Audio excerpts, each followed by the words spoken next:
یہ ہے سیزن 1 کے لاسٹ بولم کا لاسٹ پارٹ، جس کی شروعات میں کچھ میں ملکہ تخت پر بیٹھی ہوتی ہے۔ اسی دوران وہاں سیمون آتا ہے اور کہتا ہے ہمارے سپاہی روانگی کے لیے تیار ہے میری ملکہ۔ اس پر ملکہ کھڑے ہو کر خوش ہوتے ہوئے کہتی ہے ہمیں زنگیوں کے کچھ پہنچنے سے پہلے معاہدہ کرنا ہوگا۔ یہ کہتے ساتھ وہ آگے بڑھتی ہے، مگر اسی دوران شور کی آواز سن کر ایک دم سے رک جاتی ہے اور پوچھتی ہے یہ کیسا شور ہے، کیا ہو رہا ہے؟ یہ کہتے اور سنتے ساتھ وہ تیزی سے آگے بڑھنے لگ جاتے ہیں۔ باہر مارلیک کے سپاہیوں نے کچھ پر حملہ کر دیا ہوتا ہے اور وہ ملکہ کے سپاہیوں کو آنن فانن کاٹتے ہی چلے جاتے ہیں۔ محل کے ہر حصے میں جنگ ہی جنگ ہو رہی ہوتی ہے، ہر طرف لاشیں بکھری پڑی ہوتی ہیں۔ کافر کے ہاتھوں سے مرتا ہے۔ بھاگتی بھاگتی ملکہ وہاں پہنچتی ہے اور ایک سپاہی کو موت کے گھاٹ اتارتے ہوئے کہتی ہے یہ کون ہے، سب کو مار دو۔ یہ کہتے ساتھ وہ مارلیک کے سپاہیوں پر ٹوٹ پڑتی ہے اور بہت سے سپاہیوں کو کاٹ ڈالتی ہے۔ سیمون بھی بے شمار سپاہیوں کو قتل کرتا ہے، مگر جلد ہی ان دونوں کو سپاہی قابو کر لیتے ہیں اور کچھ دیر کے بعد ایک شخص یعنی کہ مارلیک وہاں داخل ہوتا ہے جو سر سے پاؤں تک زیرہ میں چھپا ہوتا ہے۔ یہ دیکھ کر سیمون سپاہیوں سے خود کو چھڑوا کر آگے بڑھتا ہے اور کہتا ہے تم ملکہ کو چھو بھی نہیں سکتی،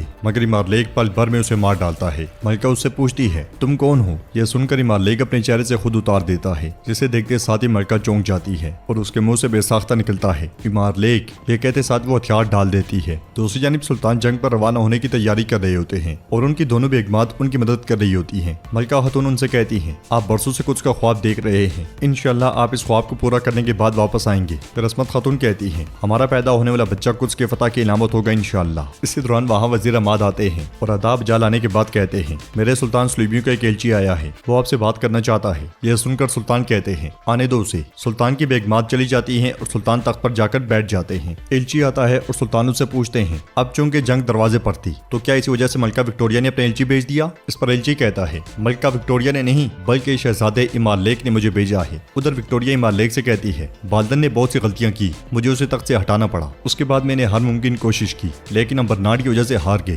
اس لیے میں کچھ کی حفاظت کے لیے زنگیوں سے بات کرنے جا رہی تھی تاکہ مجھے تھوڑا وقت مل جائے اور میں جا کر دوبارہ طاقت حاصل کر سکوں۔ آؤ اور میرے ساتھ شامل ہو جاؤ، ہم دشمن بننے کے بجائے مل کر دشمن کے خلاف لڑ سکتے ہیں، اچھے بہن بھائیوں کی طرح۔ اس پر مارلیک آگے بڑھتے ہوئے کہتا ہے ہر کوئی اپنی تقدیر خود لکھتا ہے۔ یہ کہتے ساتھ ہی مارلیک اپنی تلوار وکٹوریہ کے پیٹ میں گھونپ دیتا ہے، جس کی نہ ہمیں نہ وکٹوریہ کو اور کسی کو بھی توقع نہیں تھی۔ وکٹوریہ اس کے سارے گھٹنوں کے بل گرتی ہے اور اس کے بعد زمین پہ گر جاتی ہے۔ آخر کار وکٹوریہ کا بھی انجام ہوتا ہے۔ اس نے ملکہ بننے کے لیے بالدن کو مارا تھا کیونکہ وہ زنگیوں کے ساتھ اتحاد کر رہا تھا۔ اب یہ بھی زنگیوں سے اتحاد کرنے جا رہی تھی مگر مارلیک نے اسے مار دیا۔ ادھر سلطان مارلیک کے ایلچی سے کہتے ہیں مارلیک صرف ایک شہزادہ ہے، وہ کون ہوتا ہے مجھے جنگ کے لیے ایلچی بھیجے؟ تو ایلچی کہتا ہے شہزادہ مارلیک اب کچھ کے بادشاہ ہیں، یعنی وہ اب شہزادے نہیں رہے، میں یہاں بادشاہ مارلیک کے نام پر آیا ہوں، اگرچہ میں ابھی کسی اور سبب سے آیا ہوں، تاہم مجھے یقین ہے کہ بہت جلد وہ مجھے یہاں بھیجیں گے تاکہ میں آپ کو ان کی تخت نشینی میں شامل ہونے کی دعوت دے سکوں۔ اس پر سلطان پوچھتے ہیں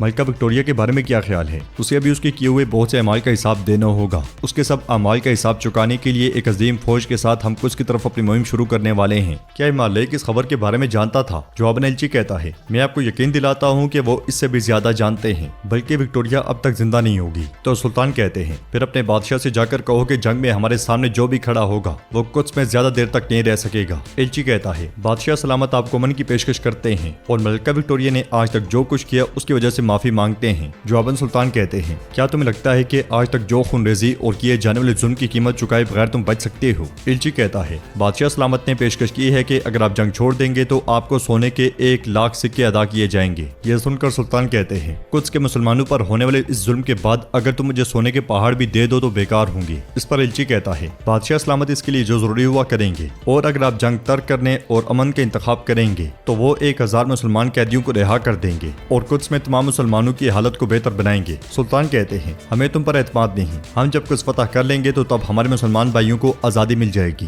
یہ سن کر ایلچی کہتا ہے اگر آپ کچھ آئیں گے تو کوئی مسلمان زندہ نہیں بچے گا۔